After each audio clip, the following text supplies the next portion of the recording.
Hello everybody, this is SB, also known as Mr. Google. Thank you for tuning in. This is my new video about the APA faction, showcasing all of their units in a custom skirmish, playing some 1v1 versus the artificial intelligence on easy. A few days ago they buffed the intelligence of the opponent and I can actually choose medium and hard now. I will choose easy just because it's easier to showcase units while zooming in more, as some people in my video responses have asked me. I'll try to zoom in more, stick my camera onto it, just so you guys get a better view of how the units will work. So first of all, I'd like to say the APA faction, in my opinion, is also very strong. Their main power is they have a lot of kind of easy but simple to use units like the basic tanks and stuff, which are fairly powerful as well, even more so when you use them in numbers and compare to their price and how effective they are. This is also a very good faction. All in all, I think most of the units are getting to an ideal balance for now. They keep on fine-tuning everything, and that will improve in the future. It's still the alpha preview. If it wasn't clear yet, I'll just clear it out right now for you guys watching perhaps for the first time. So as you might have seen, I started off with the command center, just so I'd like to keep my units hidden. I get some power from the command center. I also need it for the APA to tech up, which is a little bit different than the other factions, the GLA and the EU. I'll try to explain. You need to upgrade your command center to tier 2 to make a higher tier vehicles and units. As I'm showing you right now on the screen, I'll keep my mouse focused on all of the tooltips for a little bit. And for example, with the saboteur infantry, which are stealth infantry, later on I'll show them, don't worry. You basically also need to have the standard command center. While on other factions, GLA and EU side, as of now, don't require the command center as fast as the APA. Also, I'll try to zoom in as much as I can. I had a few replies on the forums and a few in my videos, so I'll do that for you guys. Take a look at this map. I think it's fairly awesome. You'll start off with a bunker right there. I mostly put in one infantry so my opponent cannot take it. You can almost mirror the map, so it's the same if you're stuck on the other side of the map. We don't have a lot of map options yet, but I can live with that. We have about 5 now. One thing I really like about the APA infantry is the added Inferno squads for the basic free APA general, the taskmaster. Without even upgrading them, they are quite powerful. They have a slow fire rate. So if you get crushed by fast firing, for example, Gatling cannons, they get run over pretty quickly. But if you have a few in a group and you get the chance to get at buildings or light armor, they can take them down pretty quickly. Another cool thing is that you can use them to garrison buildings and structures, your Overlord tank or your Helix chopper. Your Helix chopper is basically something like the Overlord tank, which I will show you guys in a few seconds or minutes later on in this gameplay. Alright, I'll just zoom in here.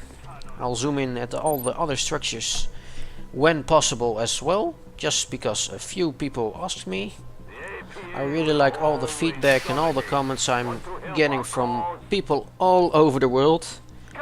I started YouTube just about 2 or maybe 3 weeks now ago, and I get so many views, so many nice people replying to me. And remember, my main goal is to inform you guys, to help you guys out, answer all of your questions, interact with you, which is something I like the most about creating videos. I'm doing this for other people, so keep on bringing me all of your questions and I'll try to answer them. Please type in your comments, all your constructive feedback. Maybe tell me how long you have been waiting for your key. Did you finally receive it? I had some replies of people who told me, yes, I'm so happy, I finally got my key. It really helps if you have the ultimate collection from Origin, including all of the older CNC games. That will basically give you a priority in getting a key from the developers. They officially stated that somewhere, I could look it up and place it down in the description if you guys like. Just let me know. As you can see, I started my base with a few infantry. I built them just there, zoomed in a little bit to show you guys. One infantry in my bunker, maybe two, perhaps now at this point. Near those units I have a propaganda tower, which will help your units to regain health faster and they have some more power. You can also upgrade the propaganda effect later on in the game. Propaganda towers are also used on the Helix choppers, I will show you guys in a few minutes, and on the big fat Overlord tanks. Yes guys, Overlord tanks. In the previous game it was a very powerful but slow tank with medium range, heavy power, heavy armor and a heavy price. Yes, there's still something like that. If you've seen them before in the previous generals, you probably recognize them right away when they roll out of my war factory. So here, the close-up for you guys. I just upgraded my infantry. Now they have a red guard between them with an extra unit. Also, I really like the detail already on all of the units. The flamethrower guys, actually the Inferno squad, sorry guys, they look pretty cool. The flame effects, thanks to the frostbite engine I guess, look pretty awesome already. The way it moves when you're shooting something might be a little bit off, but the effect is clearly noticeable. And I think that is because of the modified Frostbite 2 engine, which is also used in Battlefield. I've said it before, but you might be someone who hasn't seen my previous videos yet, so I'll just tell it once more. Well, one thing I didn't know a few minutes before playing this game is that with the latest patch, I think 1 or 2 days ago now, is that they really improved the artificial intelligence versus the opponent. The game just before this, I didn't know this, and I I actually surrendered versus them because I didn't expect them to come attack me with more than 3 units. So I restarted the game, started this one, built a few more tanks than normal just to defend my base, so I could show you guys in peace a little bit how everything looks like when it's constructed and coming out of my infantry barracks, my war factory and all of the other buildings. Well, currently I am building a tech lab and also an airfield or the air base. It's not really a field yet because they only have helicopters, just like the other factions that will come in the future when they have added jets. If I could take a guess, they will probably implement something like MiGs for the APA. A big hint to the previous generals, I suppose. Well, I was talking about the flame effects earlier on. Did you guys just see that? Looks pretty cool already, right? I could say the same thing for the turret, firing to the left and the right. One good thing is that I have my units in range of the propaganda tower. So when my opponent will attack me, they will heal up. Obviously a real player would go around my base, struck me from the bottom side of my base instead of just walking through my big pack of units, bunker and tanks. But you'll get the idea. It looks very cool. It's working much better than before everything. I'm now expanding to another place just so I could get a little more resources. I am not really getting so much, and my supply station in my main base is also running low on resources, so I'm a little bit late on expanding my base, to be honest. But as said before, this is the easy computer, so I'm fairly sure it will not matter that much. Just showing you guys all of the possible upgrades as well. I think I didn't even miss one this video. At least one of my favorite units for the APA is for me the Overlord. It's quite expensive, but the options for it are very broad. You can upgrade it with a bunker, which can fit a few units, infantry units I mean. You can upgrade it with a propaganda tower, so it will heal up all your units, tanks near it. Yes guys, look, take a look at that. It wobbles around a little bit, if that's the correct way of saying that. It has a big gas tank at the back, looks fairly cool already. But let's get back to the upgrades. Propaganda tower, bunker and the Gatling. The favorite for me is the bunker, but I also like to build a few more of the overlords, so I have at least one or two with propaganda effect. So if you struck from smaller bases, base expansions, for example, your opponent's oil derricks with a little bit of defense, or defense that's coming in when you're trying to destroy it, it will heal up all of your units just for free with the propaganda effect. Also, the propaganda tower on your tank does not require power. The one in your base will have a drain on your power resources, but it doesn't really matter. Alright, those were my flame units, my Inferno squad. Yeah, did you notice? Yeah, they have a blue flame right now. I've upgraded them at the tech lab, so they have an improved, more powerful flamethrower. Well, I just dropped the spy camera turrets. As you can see, they are stealth of themselves. Of course, you'll have an airplane dropping them, so if you have a smart opponent who hears you send an airplane, drop some stuff, 1 + 1 is 2, so he will probably figure it out that you just dropped camera turrets. Well, I just spoke about the easy opponent being much harder actually rushing into your base. Well, this is the easy artificial intelligence. Actually rushing with, how many were it? I think 6 tanks and infantry, and also trying to expand his base. A second or third expansion already, as I destroyed the one to the top left, one to the middle and a little bit to the right at the big yellow square. He also had an expansion over there. And the oil derrick, well, at least he tried to go for the oil derrick. Well, the basic standard player power of the APA is the artillery. It isn't all that powerful, but it can be useful. For example, right now, if I had a few more units, but I'm not really trying to destroy their base just yet, because I haven't let you guys see all of the other good stuff and abilities and functionalities of all structures and tanks and units. So let's get on. Zoom in at the cool overlord tanks, one with the Gatling, one with the bunker and one with the propaganda. That's actually a very good combination in my opinion, guys. Well, they destroy that building fairly quickly, as you might have seen. I'll just build the super weapon for the APA.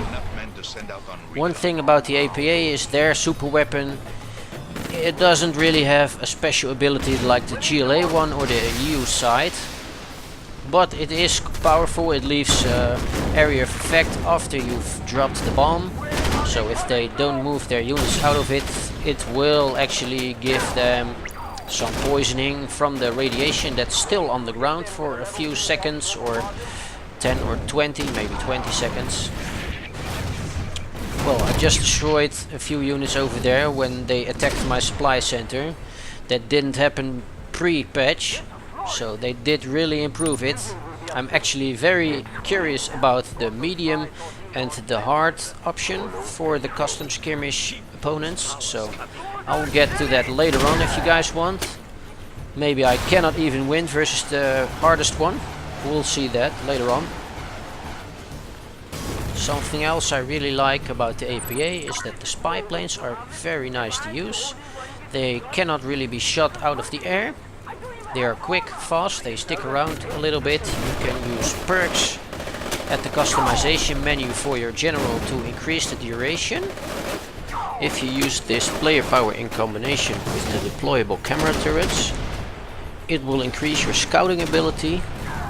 While I think the camera turrets have a fairly long cooldown, it's balanced now because They're pretty powerful, because when you use this player power it'll drop 3 turrets, all invisible, without any cost to it. Of course there's a counter to this. There are a few units which can scout invisible stuff. I think a few of the helicopters and a few of the ground units as well. Let's get back to the gameplay. As you just seen, I am using a few overlords in the combination of one that'll have the upgradable Gatling cannon, one of them will have the propaganda upgrade, which will heal my 3 tanks all at once, as long as it's still alive. The other one has a bunker. In that bunker you can use a different type variety of infantry. One of my favorites at this time is using the Inferno Squad.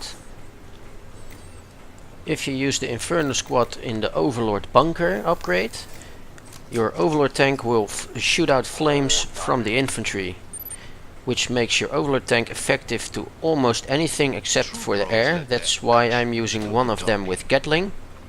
I don't expect my opponent to be as smart to use air units for my Overlords, but you'll get the idea. Don't forget, the Gatling upgrade is also effective versus infantry, not only air units, and also it's just an extra gun on your tank. So if you don't have the funds yet while you're sending the Overlord tanks to your enemy base, you could upgrade them on the way to your enemy's base, and they'll have a little bit more firepower without requiring you to bring more units to the battlefront.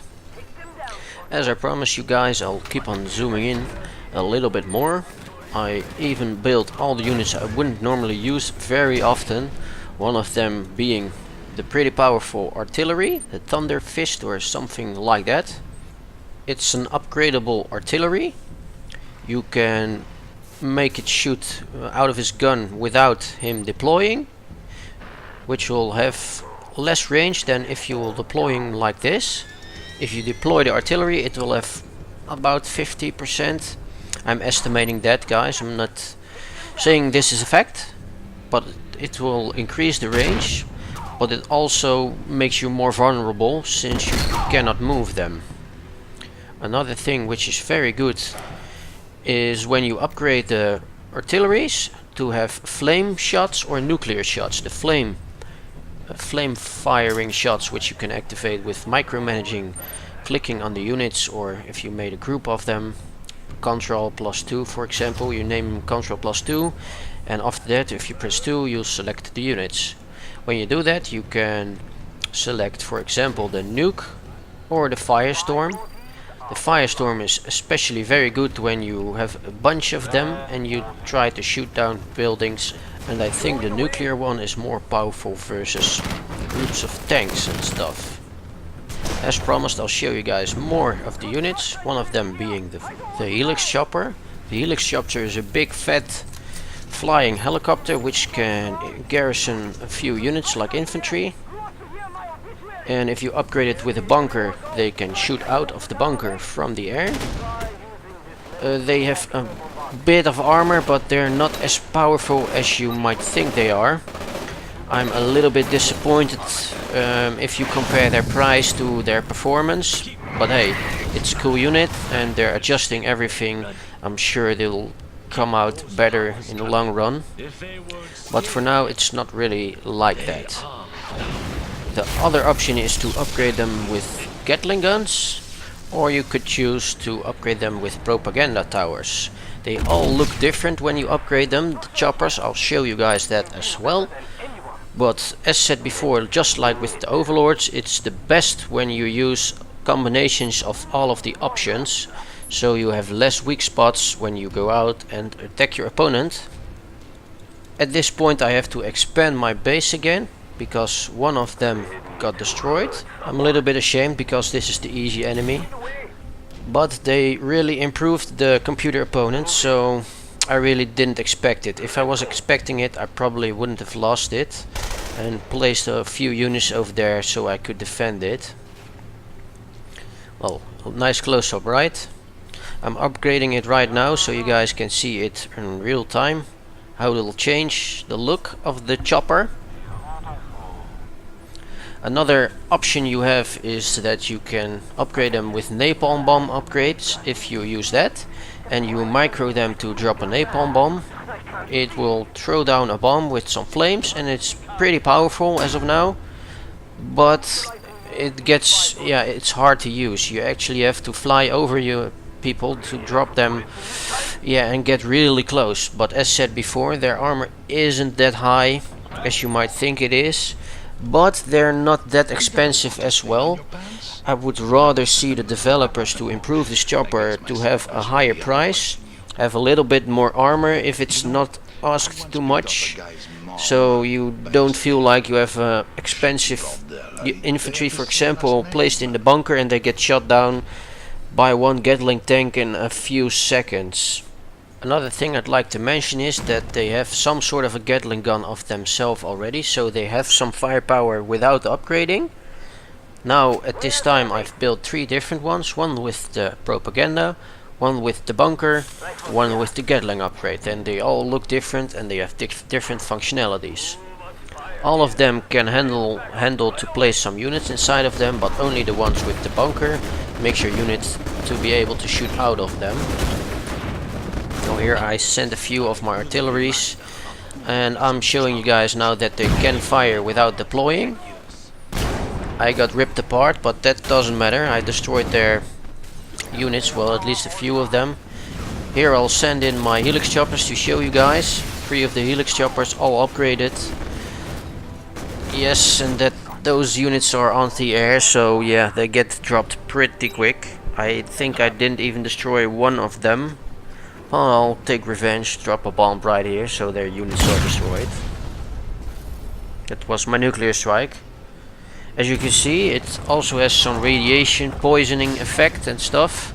It doesn't have an extra functionality like the EU side or the GLA faction. The GLA faction had the opportunity to fire their super weapon at 2, 4, 6 minutes with different power, and the EU faction had the opportunity to organize or center the power of their super weapon more to one place instead of just one big place.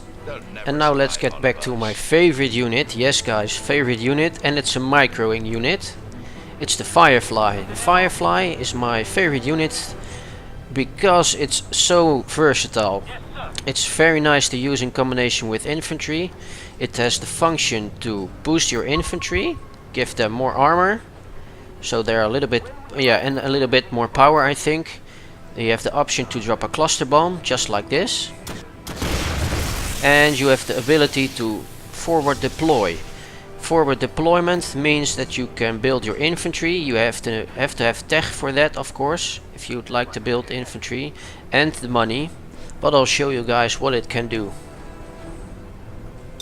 So I pressed forward deployment, which disables my other functionalities for now. I have to wait a little bit, and after that, if you have the money, you can drop off a red guard on the location, an Inferno squad, or the saboteurs. All of the infantry available for the APA. So the main power of this unit comes from the micromanaging. I really like to use this because the chopper is relatively fast. It's mobile, you can drop a few infantry, get some cover, lay back, and then drop a few more infantry a little bit further away from your attacking squad, so you build up reinforcements on location.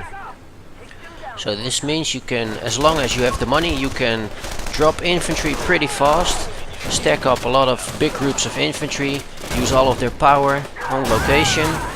If you get attacked on the other side, just move your chopper, let them drop a few units so you can slow down your opponent while moving your ground units further to the location where it's needed. So this is very versatile, and I think my flamethrower guys are doing a fairly good job here. I would really like to know how you guys think about this. I think it's pretty cool. The Frostbite engine 2 modified in a way that it can work with a real-time strategy game like the free-to-play Command & Conquer. Works wonders. I could assume this was not easy for the developers because it's mainly used for games like Battlefield, which is a first-person shooter.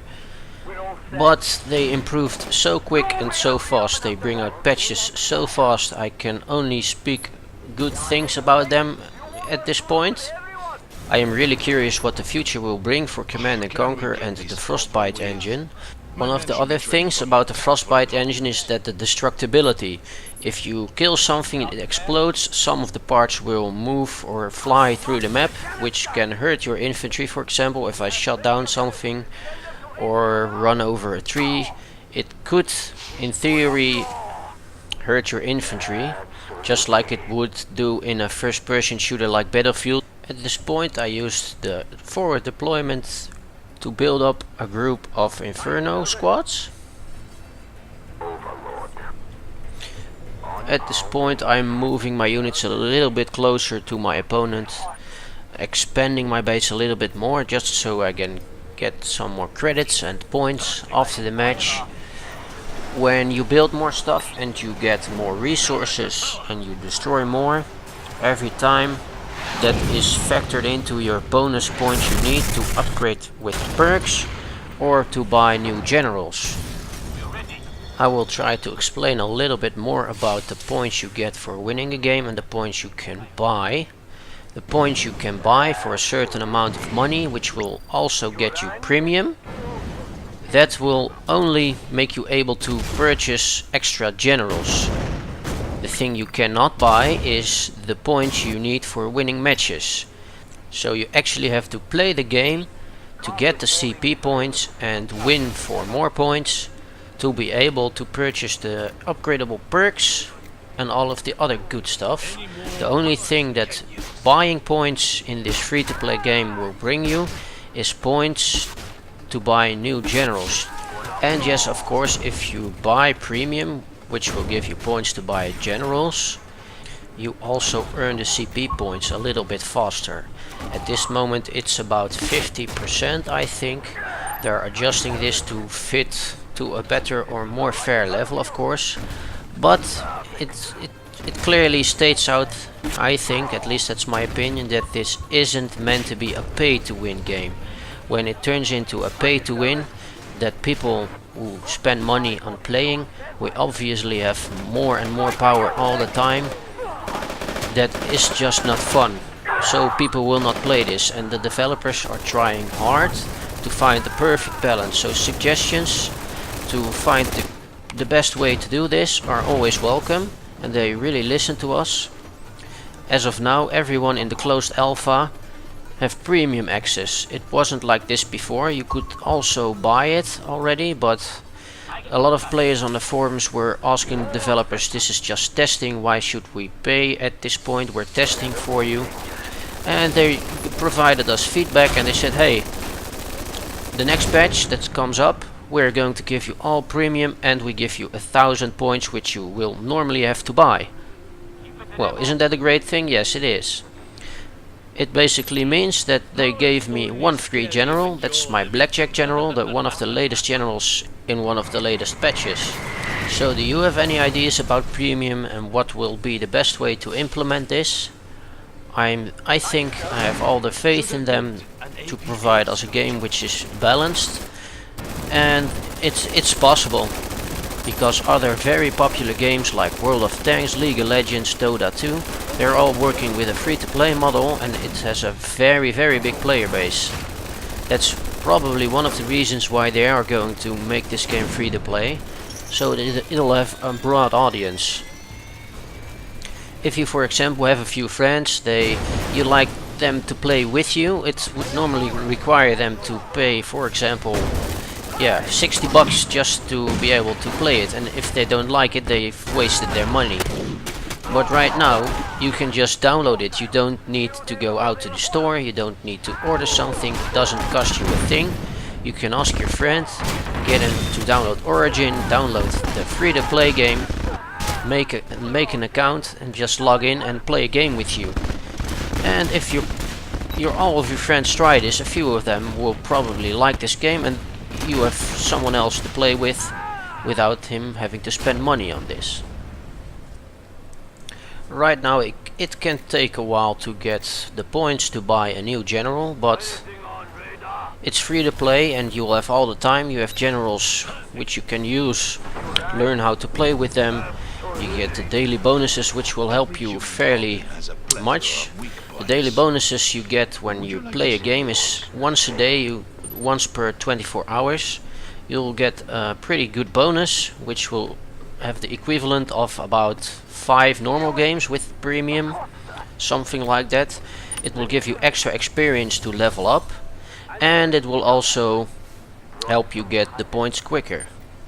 Another thing which isn't factored in there yet is when you level up. For example, if you reach level 5, you get an extra bonus XP.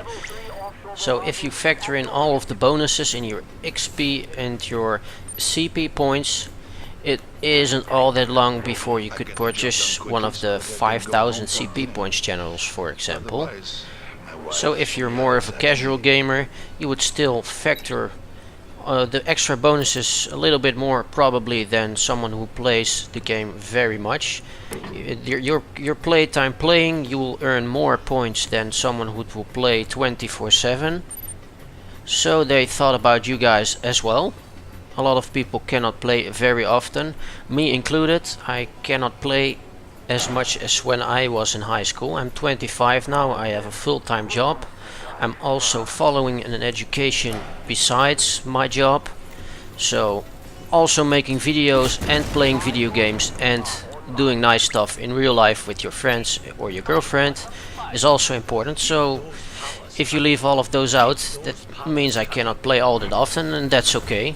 I can still enjoy when I'm playing and making videos for you guys. So how about you guys? What do you think about this?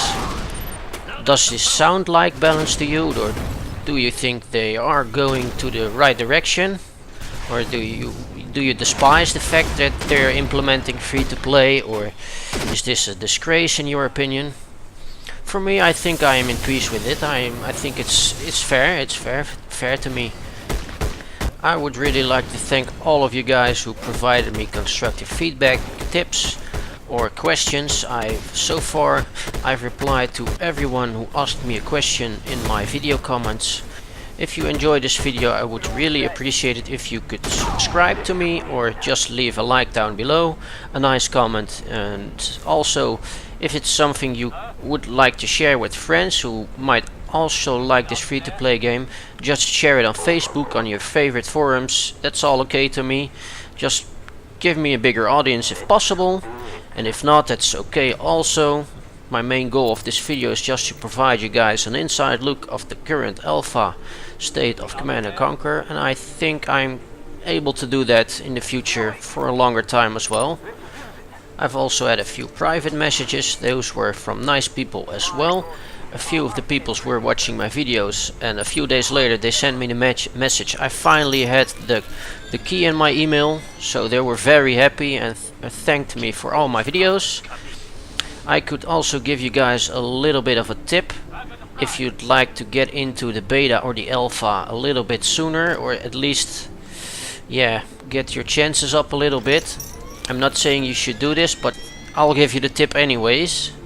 If you are really desperate to get into the alpha as soon as possible, one thing that could help you very much in getting into the alpha sooner is if you own the Ultimate Collection. For me, I have the download version in Origin. I bought that, yes, about 10 months ago I think, and I received the key 3 months ago. One thing I know is that they hand out keys first to the people who own the Ultimate Collection, and after that they will give keys to people who signed up for the beta without owning the Ultimate Collection. I'm not saying you guys should do this, but it's a tip. So if you really like to, even though if you already have all of the other games just like me, you could go to Origin, download it. It's something like Steam, but then it's more from EA games. You'll download the Ultimate Collection from the Command & Conquer series, which will include quite some games. They're also modded in a way that you don't need all the patches manually added to your game when you install it from the disc. For me, I don't even have a CD or DVD player or a Blu-ray player anymore in my PC, so for me it meant that I was able to play the old CNC games without having the hassle of all the patches and making it compatible for Windows 7. It's just installed and it works perfectly. So let's get back to the gameplay a little bit. The easy enemy was expanding through multiple areas all the time. You probably noticed the difference with my earlier videos where the easy opponent wasn't really doing anything or just acting bugged, while not really doing anything sometimes. Right now the easy opponent is really doing a good job in expanding and getting more resources for an attacking force. I will still have to find out what the medium or the hard opponent will do. At this moment I have been closing in on my enemy fairly well. I have destroyed most of his expansions, which will cripple him in his ability to gain resources to provide units to kill me. So I've turned the game around. I've provided my squad with enough resources to destroy him, so I'll build up a few tanks, artilleries, overlords and infantry to finish my opponent off. I'll show you guys their super weapon. Looks pretty cool, right? Oh, it's going down. I will drop a few air bombs so you guys can see what it will do while moving in with my tanks. Looks fairly cool. After that I will drop my level 3 bombardment so you guys can see it's pretty powerful at level 3. A level 1 doesn't even kill a group of infantry, I think.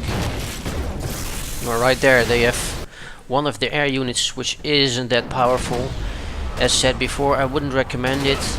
I'll have to double check if the latest patch improved them a little bit. It could be the fact. I'm not sure yet. We'll have to figure that out. Right here I've deployed a few of my artilleries, which gives them the ability to shoot further away. I will also try and show you guys the differences between the nuke shell and the firestorm shells when I've deployed them. Just before I finish my opponent, we'll just take a look at them. Right now I've surrounded his base with a few of my units to the left, one of them being down below, a few artilleries, a few of the overlord tanks, so he cannot go outside of his base or run. In reality I will just force fire my artillery on my own tanks so you guys can see what the fire will do. The sound effects are also very good already, I think. The stealth tanks from the Blackjack General, they have a cool sound and they look visually very cool already. This video is coming to an end, so I would like to thank all of you viewers, subscribers, people who will like my videos, people who subscribe to my videos, who will share my videos, and all of the other nice people who would leave nice comments to me. To thank you guys, and hopefully see you next time in my future videos. Please keep on providing me tips, feedback and all of the other good stuff. So have a nice day and see you guys next time.